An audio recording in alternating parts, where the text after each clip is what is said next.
nervous, are you?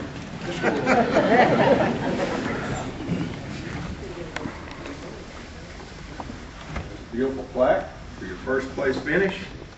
You and the state commander and Miss Ribby will have a photo session here. You're going to have to get several awards, so don't forget to hurry. There's your Voice of Democracy medal. And Chase, I have a check here for $1,500.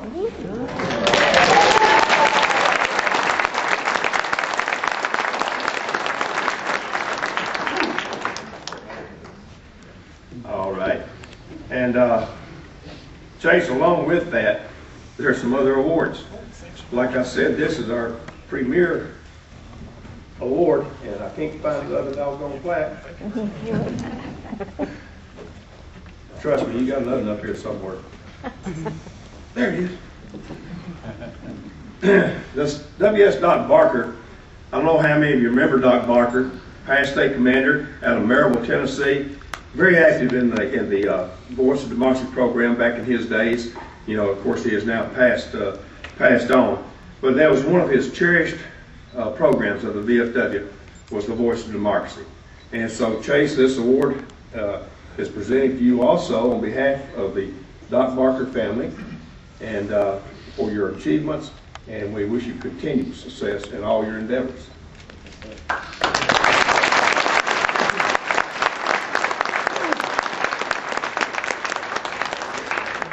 What am I doing here?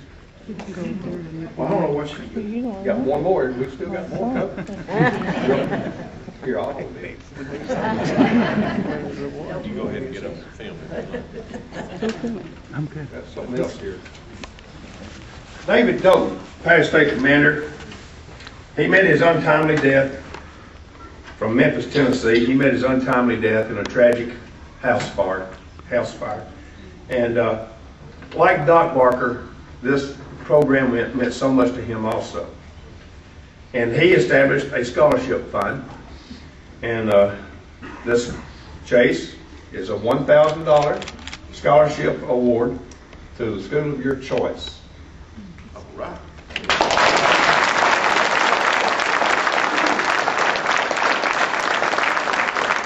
What I'm going to do now is let you give your Voice of Democracy winning speech, okay? And then we'll assemble down here with the state commander and Miss Ruby, and we'll do some picture taking. Oh, I'm sorry, Ruby, that's right. Get up here, Ruby. From the Ladies Auxiliary, Chase, we have a check. It's not nearly as big as theirs, but we're poor people in the Ladies Auxiliary. Thank you so much. Thank you very much.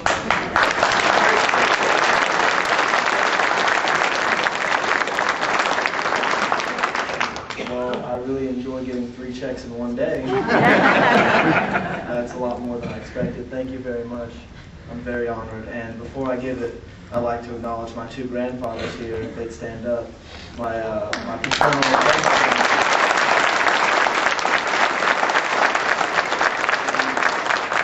They're both veterans themselves. My paternal grandfather, Ed Stewart, serving in the Army during the Korean conflict, and my maternal grandfather serving in Vietnam and actually going to Vietnam.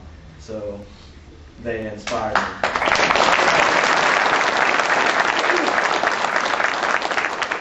I'd like to also thank all of you here in attendance who are veterans and Ladies Auxiliaries for your service. And thank you. I can't thank you enough. There's a lot more people here than I thought. Close your eyes. When I gaze out onto the vast expansive landscape that makes up our country, I am taken aback by the beauty that has been granted us by Providence. The white shores of Maui, the high peaks of Denali Park, and even the rolling Tennessee hills rob me of my breath by their grand visage. What sort of people other than heroes could hold sway over such an expanse? How could there be a question about the heroism of the American people, my people? Asking about the existence of American heroes is the same as asking of the existence of America itself. When heroes no longer populate this country, it will cease to exist as the pinnacle of human achievement it is striven to be, even when America was more an ideal to fight for than an actual nation.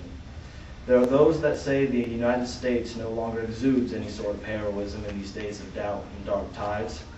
How could the failings of some of our leaders reflect on anything but rank incompetence and inherent corruption? As valid an argument as these questions present, the political actions of our leaders and how they affect our standing in the world are not the questions at hand. The question at hand concerns whether or not America still has heroes. The answer is yes. To adequately analyze the heroes of America, one must peer into the hourglass of time and see the people who fought for the very existence of this great nation. The hallowed names of Washington, Franklin, Jefferson, and Hancock all come to mind at the mention of those trying times. All these men are now seen as heroes, but it is the trials of that time when their mettle was tested against a mighty empire that made them heroes.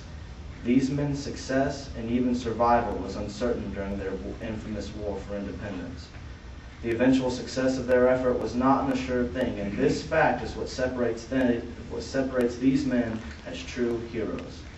We are the product of this heroism, and the very continuation of this nation depends on that heroism being ever present.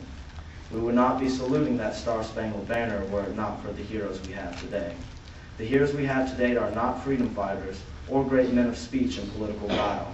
No, our heroes come from the same source as all great heroes through the ages. This source is the military. I am the product of the tradition of military service in this nation. Both my grandfathers served in the Army in both Korea and Vietnam. My great-uncle is a World War II veteran, and both my cousins served overseas in the Air Force. Another cousin was a Marine and now serves as a Secret Service agent.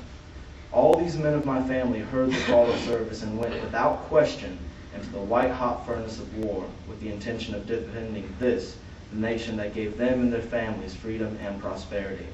Had their lives been extinguished in the darkness of battle, it would have been a small sacrifice compared to the awesome reward of being an American citizen.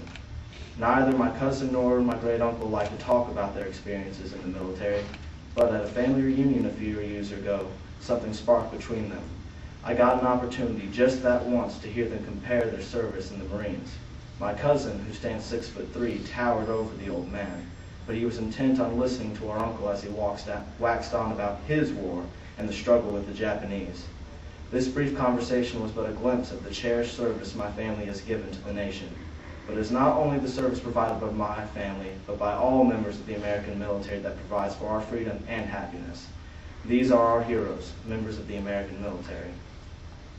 With no intentional disrespect to our governing officials, to speak and write about policy and governing is not the sort of test that will try men's souls.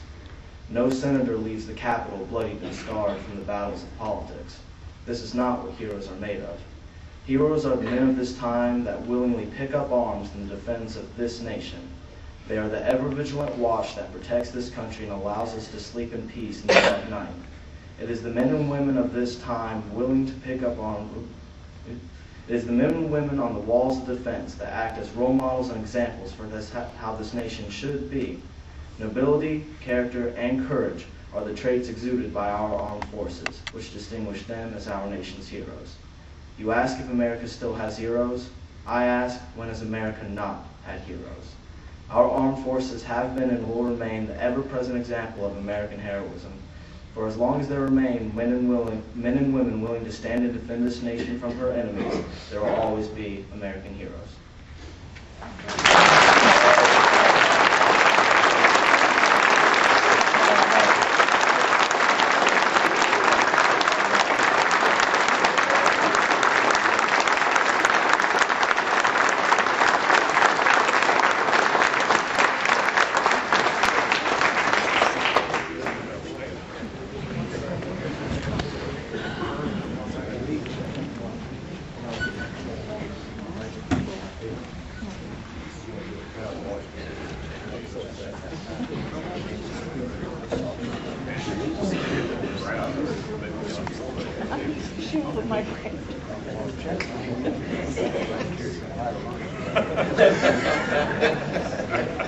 Okay, and that's sponsoring post. Is there anyone here from the